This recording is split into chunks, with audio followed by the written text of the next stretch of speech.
Madame, monsieur, comme les pépinières sont rouvertes et pas encore les cafés, j'ai décidé, tout en respectant les 150 mètres de distance, d'organiser des soirées directement dans la serre.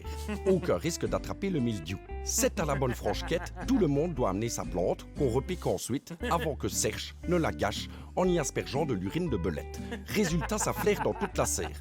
Regardez un peu, par exemple, ces bébés nénuphars de voiture. Ils ne pousseront plus jamais, croyez-moi-en. C'est quand même du gaspillage, ça. Retrouvons maintenant Francis en position du lotus qui va faire tout geste.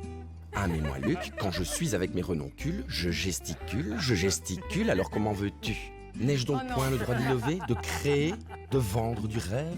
Toi, tu en fais peu, alors que le monde est tellement beau. Il suffit de s'y glisser. Hop, hop, Francis, que je te coupe, ça me dégoûte.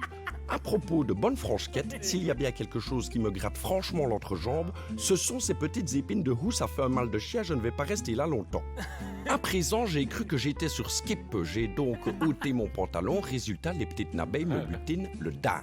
Je suis ici au festival de la grosse motte qui évidemment a été annulé, je me retrouve donc tout seul, j'en profite pour vous montrer une plante qu'on croit que c'est une vraie, mais en fait elle est en plastoche, c'est vraiment de la cacaille.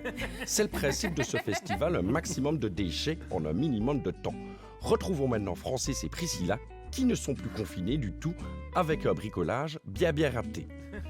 Nous avons-vous nous manqué? Je n'en doute point.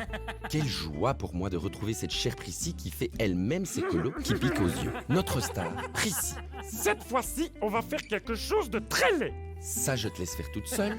Non, tu sais quoi? Tu vas le faire avec moi. Oui, bien sûr. On va travailler avec une base de choucroute ainsi que des morceaux de foie, miam miam du bon foie. Oui, évidemment, ça pue, mais je vais m'arranger pour que ça pue encore plus. Tu vas encore faire souffrir mes deux naseaux. Ah ça oui, évidemment, hein, et tes deux narines aussi.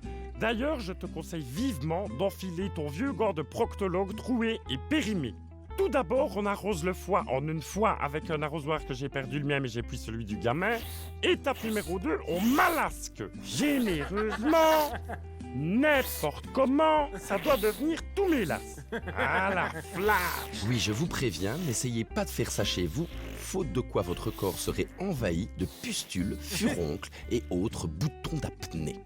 Mais dernière étape, on prend des morceaux de pelouse de terrain de football et on les clappe autour des noix de coco. C'est une opération délicate. Je peux participer? Évidemment que non. Maladroit comme t'es, tu vas encore tout gâcher. Et tant qu'à gâcher, je préfère le faire moi-même. Regarde, je baisse, je serre, je compresse, et puis je me rends compte que ça n'a plus rien à voir avec la choucroute du début. Bref, j'abandonne. De toute façon, tout le monde a dégobillé. L'année prochaine, je les vire tous les deux. Bonnes vacances.